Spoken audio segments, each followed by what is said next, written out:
हमारे मुल्क के अंदर सियासी मैदान में जारी धमाचौकड़ी से हम देख रहे हैं कि पीटीआई मुसलसल अताब में है, एक ना ख़त्म होने वाला सिलसिला है। फैसलाबाद की इंसदादे दहशत गर्दी की अदालत ने एक चौथे केस में राना सनाउल्लाह साहब के घर पे हमला हुआ था 9 मई को, उस केस में मजीद सज़ाएँ सुनाई हैं। 10-10 साल की सज़ाएँ हैं मरकज़ी रहनुमाओं को पीटीआई के, जिनमें शिबली फराज, उमर अयूब, जरताज गुल और दीगर शामिल हैं। अब ये मुसतुल्लाह साहब आप बता रहे थे कि गवाही जो है वो बड़ी मुस्तनद है, मज़ेदार है। ये जो है उमर अयूब, शिबली फराज और जरताज गुल को ये दूसरी बार 10-10 साल कैद की सज़ा हुई है। तो अगर इंसाफ ने अपना रास्ता लिया तो ये 20-20 साल के लिए तो जेल में रहेंगे। सीटें इनकी अलग चली गई हैं। अच्छा, आज ये इसी खबर में था कि गुज़िश्ता हफ्ते जो CCD कसूर है उसने सिविल लाइंस फैसलाबाद के एक साबिक SHO हैं ज़ीशान रंधावा, उनको पिछली समाअत में बतौर गवाह पेश किया, इसलिए कि उस ज़माने में जब राना सनाउल्लाह के घर पे इन लोगों ने अटैक किया है तो वो वहाँ के SHO थे। ज़ीशान रंधावा साहब जो हैं वो ऑलरेडी कसूर के एक शहरी के अगवा और कत्ल के जुर्म में ज़ेर हिरासत हैं, उन पे ये इल्ज़ाम है। तो गवाह भी हैं वो, इसलिए कि वो सीट पे थे और अब वो मुलजिम भी हैं। तो ये है। और फिर वो मुझे याद आ गया, ये तीसरे पुलिस वाले हैं। 2 पुलिस वाले आप सुन चुके हैं जो एक जमान पार्क में सोफे के नीचे, मेज के नीचे और सोफे के पीछे छुपे हुए थे, जिन्होंने साजिश का पता लगाया फौरी तौर पे। अच्छा, जज बहुत सख्त चल रहे हैं। एक केस में 67 मुलजिमों में से सिर्फ 7 बरी हुए हैं। एक और केस में 108 मुलजिमों में से सिर्फ 1 बरी हुआ है और 107 जिनको सजाएं हुई हैं वो 10-10 बरस तक कैद की सजाएं हुई हैं। जबकि ATC सरगोदा ने 1 अगस्त को PTI के एक वर्कर हैं मोहम्मद इस्माइल, उन्हें जुडिशल कॉम्प्लेक्स मियाँ वाली पे अटैक के जुर्म में उम्र कैद की सजा दी है। जबकि 50 दीगर मुलजिम जो हैं अभी मफरूर हैं, वो पकड़ में आ जाएं तो उनके साथ भी इंसाफ हो जाएगा। इस आज के केस में भी फवाद चौधरी और शाह महमूद के साहबजादे जैन कुरैशी वो बरी हो गए हैं और ये उनकी चौथी बरियत है।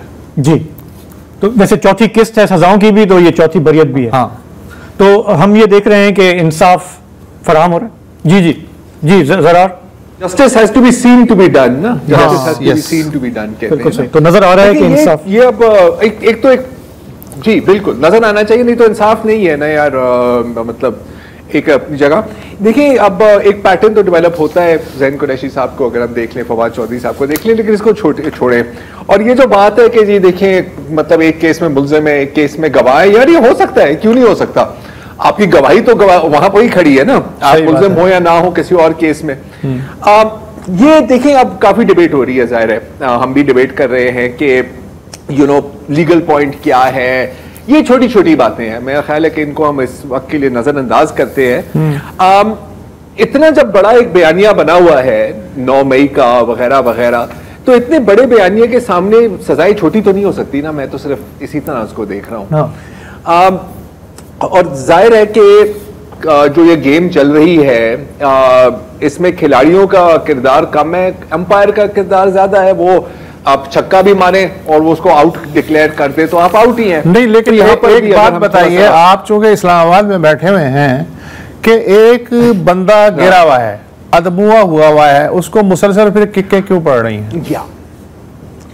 यार अब ये मैंने कई लोगों से आज यही सवाल पूछा है, क्योंकि मेरे जहन में भी यही सवाल है, मेरा ख्याल है कि काफी लोगों के जहन में सवाल है कि इस वक्त आपको खतरा क्या है पीटीआई से। बज़ाहिर मेरा ख्याल है कि मैं अगर आप दोनों से भी पूछूं तो लगेगा कि यार चीजें तो सब कुछ काबू में हैं। ये कुछ करे भी तो क्या करें, और वैसे भी इनके तो अपने लोग ही छोड़ते जा रहे हैं। अभी हम सलमान अकरम राजा साहब पर भी बात करते हैं। तो एक जो नीम कंसेंसस ओपिनियन सामने आया है, एक तो ये था जो बयानिए वाली बात मैंने की है, इसको आप रजिस्टर कर लें, और दूसरा है कि आपने बाकियों को भी तो सबक सिखाना होता है ना।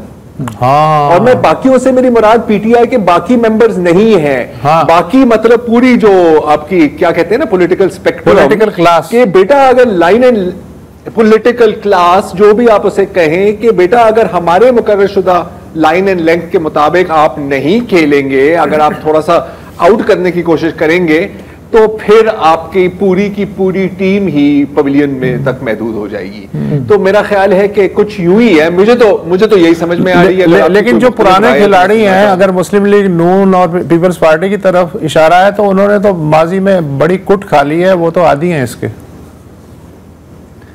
सर वो कभी कभी याद दिलाना पड़ता है, भूल भी जाते हैं, इक़्तिदार में होते हैं, मजे लेते हैं तो भूल भी जाते हैं। देखिए इंसान खता के पुतली है सर, हम भूल जाते हैं चीजों को, पुतली है।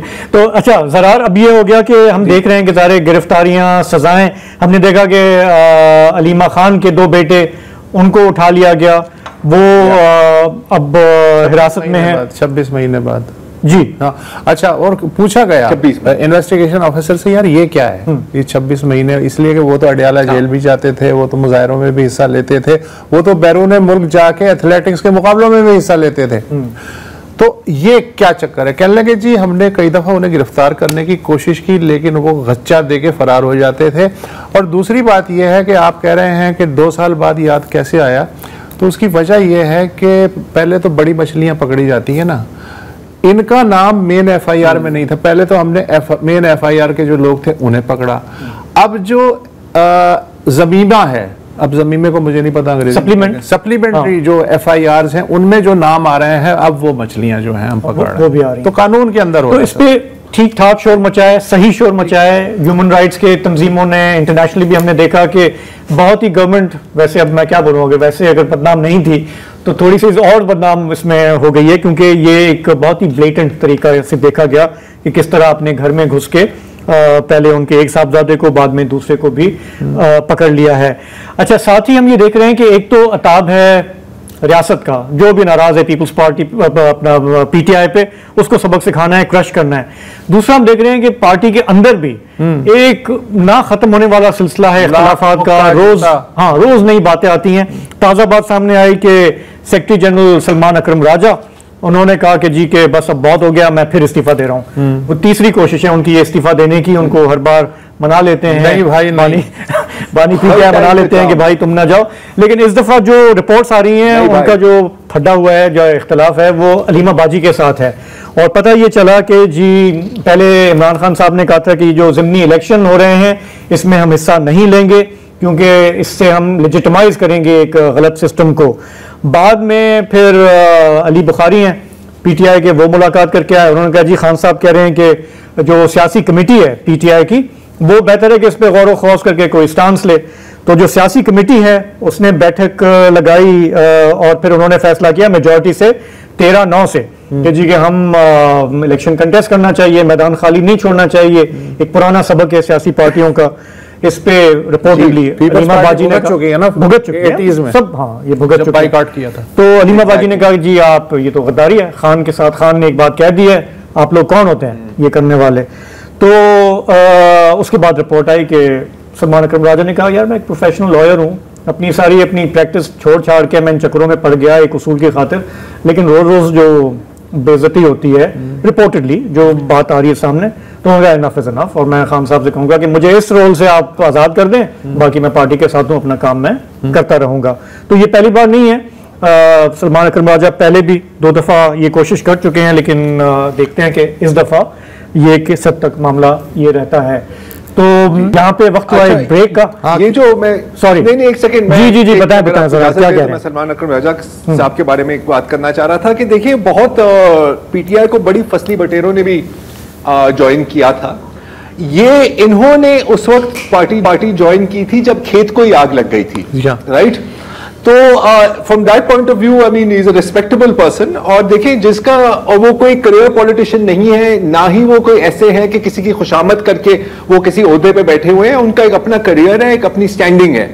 अब इनको माजी में भी बड़ा तनकीद का निशाना बनाया गया, जैसे आपने अभी जिक्र किया, जब पिछली बार आपको याद है जब फाइनल कॉल प्रोटेस्ट हुई थी नवंबर में पीटीआई की, तो इनको बड़ा तनकीद का निशाना बनाया गया था कि आप वहां पे क्यों नहीं थे सामने। तो सर कोई लोग होते हैं आपके स्ट्रीट पॉलिटिशियंस, जो आपके फ्रंटलाइन पॉलिटिशियंस होते हैं, और कोई होते हैं आपके पीछे वाली थिंकर्स। तो मेरा ख्याल है कि सलमान साहब दुरुस्त फरमा रहे हैं कि यार आप मुझे जो आपके जो कानूनी मसले मसाइल है वहां तक आप मुझे महदूद रखें, जो मेरी स्पेशलिटी है। लेकिन दिन दहाड़े हर बंदे की गालियां खाने का मेरे ख्याल है कि जाहिर है उनको मूड नहीं है। एक आखिरी बात मैं इसमें ऐड करना चाहूंगा, वो है शारेज के साथ ये लिंक करती है। अलीमा बाजी के जो दो साहिबजादों को गिरफ्तार किया है, बिल्कुल मेरे ख्याल है कि पुलिस इन्वेस्टिगेटिंग ऑफिसर सही कह रही है कि वो भाग जाता था, आखिरकार बंदा ट्रायथलीट है, इंतहाई फिट इंसान है, तो वो तो बहुत तेज भाग सकता है ना। अब इनको इस वक्त टारगेट करना, क्या ये एक लिहाज से जाने या अनजाने एक नई पॉलिटिकल डिनेस्टी खड़े करने की कोशिश तो नहीं की जा रही? क्योंकि जिस तरह अभी सलमान अकरम साहब की जो बात अंदर से खबरें जो रिपोर्ट हो रही हैं कि अलीमा बाजी के साथ उनकी तल्ख कलामी हुई है, तो क्या हम कह सकते हैं कि इस वक्त डी फैक्टो अगर कोई है इमरान खान साहब के बाद पीटीआई में डिसीजन मेकर, तो वो अलीमा बाजी हैं? देखिए, अलीमा बाजी के पास कोई सियासी ओहदा नहीं है, लेकिन जिस तरह से वो ऑपरेट कर रही हैं, वो तो लग रहा है अगर वो सियासी कमेटी के फैसले को भी ओवररूल कर रही हैं, तो उनकी जो रिश्ता है उनका खान साहब से, वो उसका उनको एडवांटेज हासिल है, जिसको वो यूटिलाइज कर रही हैं। हो सकता है उनके अपने भी हों पॉलिटिकल एम्बिशंस। मेरा ख्याल हम बाद में देख लेंगे कि क्या हुकूमत के हक में ये बात या हुकूमत के खिलाफ जाएगी ये बात? यार मेरा तो ख्याल है हुकूमत अभी जरा इसको छोड़ देते हैं, देख लेते हैं कि गवर्नमेंट के खिलाफ जाती है या नहीं।